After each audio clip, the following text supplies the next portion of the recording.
Bueno, ese Dios es ordenado. Hay un solo Dios. Porque hay un solo Dios y un solo mediador entre Dios y los hombres. Jesucristo, hombre. Hay un solo Dios y un solo mediador entre Dios y los hombres, Jesucristo, hombre. Ahí es donde muchas personas caen en el error de pensar que son dos. Pero en una ocasión el Señor le dijo a un apóstol, el apóstol le dijo, muéstranos al Padre y nos basta. Jesús le dijo, tanto tiempo que estoy con vosotros y no me has conocido, Felipe. El que me ha visto a mí. ¿A quién ha visto? Al Padre.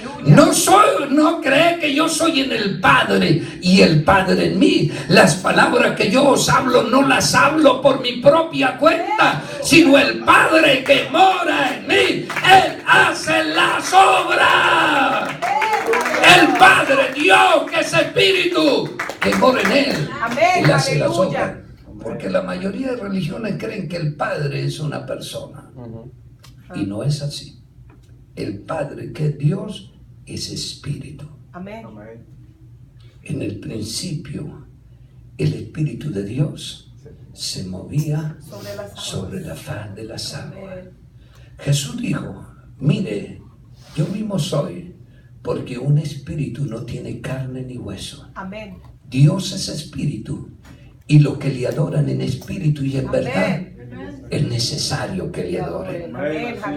Dios, nuestro Padre, es Espíritu.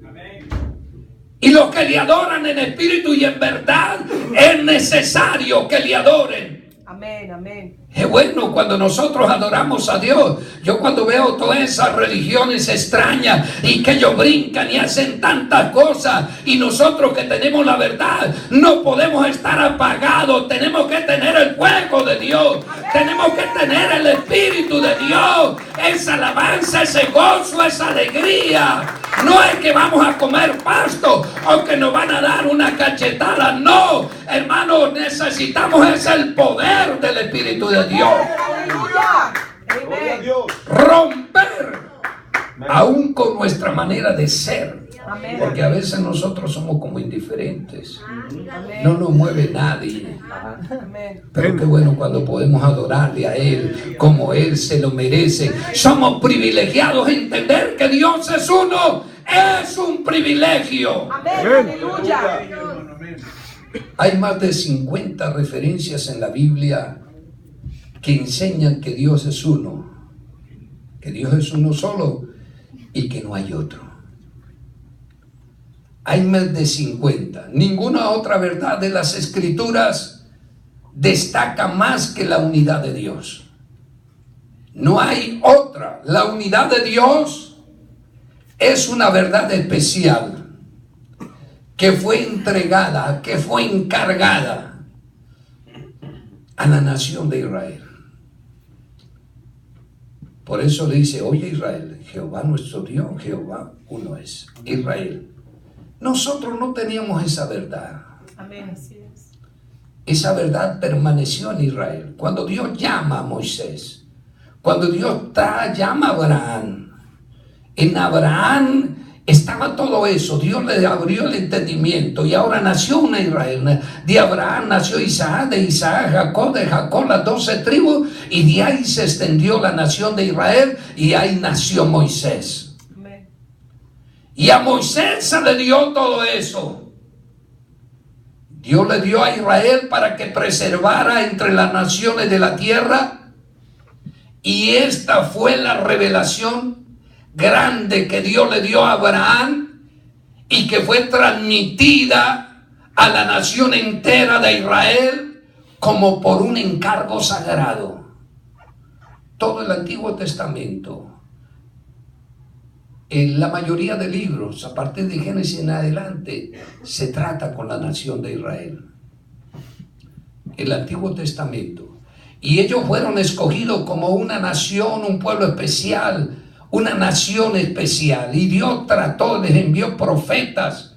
Y todo el Antiguo Testamento, Jeremías, Isaías y todo, el mismo rey David y todos ellos crecieron adorando al único Dios verdadero. Las demás naciones paganas lo que tenían era idolatría, lo que tenían ídolos que adoraban, pero ellos se les encargó este mandamiento sagrado de creer que Dios es uno.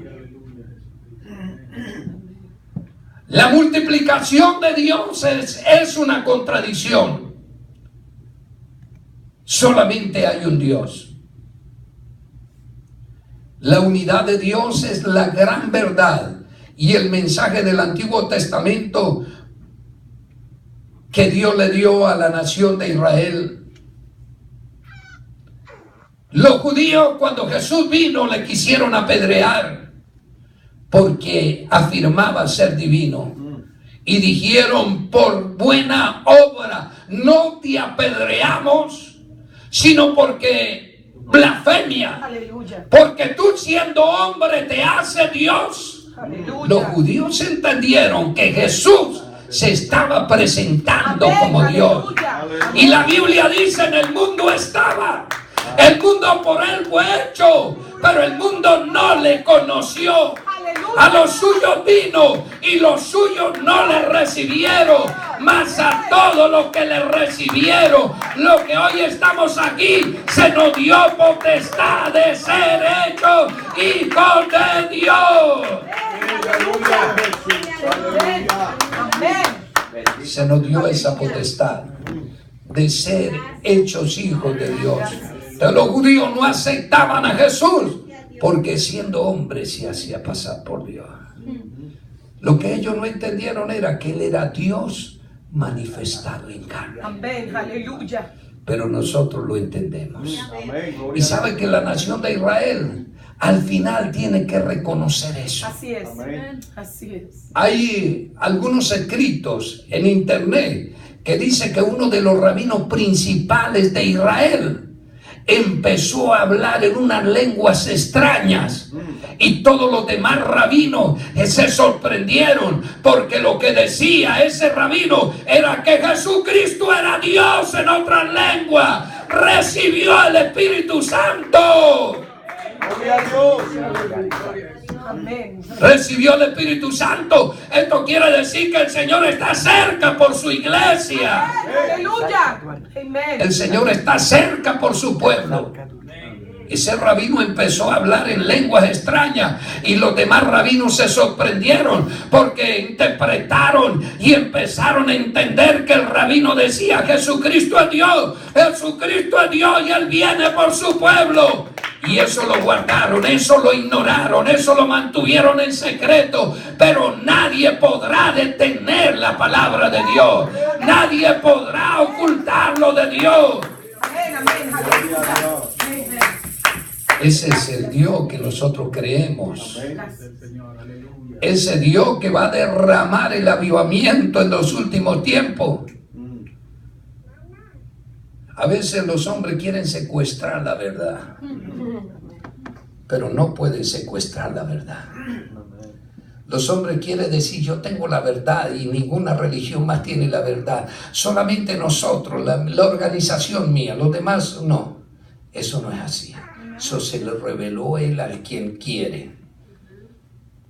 Esa verdad que se enseña en el Antiguo Testamento nunca fue contradicha en el Nuevo Testamento. Amén. Esa verdad de que Dios es uno en el Antiguo Testamento nunca fue contradicha en el Nuevo Testamento, sino que al contrario fue cumplida. Así es, así es. El Antiguo Testamento era la sombra, pero el cuerpo es el Nuevo Testamento.